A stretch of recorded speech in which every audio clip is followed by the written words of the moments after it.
Hey, gamers! Welcome back to Global Tech 10. Today, we're diving into something every gamer needs to know: how to repair and maintain your controllers. Whether you're dealing with stick drift, unresponsive buttons, or just want to keep your gear in top shape, I've got you covered. Let's get started. First, let's talk about some common controller issues you might encounter. Stick drift. It's when your character moves without you touching the stick, and it can really affect gameplay. Unresponsive buttons. Sometimes buttons might stop working due to dirt or wear. Battery issues. You might face problems with charging or battery life. Before we jump into repairs, here are some tools you'll need: a screwdriver set, isopropyl alcohol and cotton swabs, a compressed air canister, and replacement parts if applicable. Let's tackle stick drift first. Step 1. Open the controller carefully.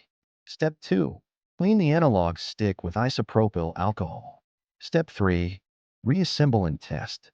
Next up, unresponsive buttons. Step 1. Open the controller.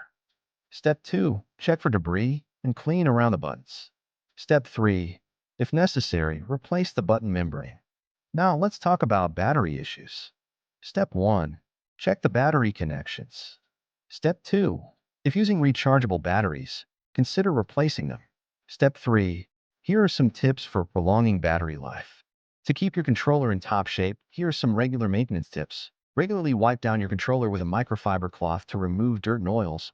Don't leave your controller in hot places like a car, as it can damage the internal components. Store your controller in a cool, dry place when not in use to prevent wear and tear. And consider using a grip or skin to protect against scratches and improve handling. And there you have it.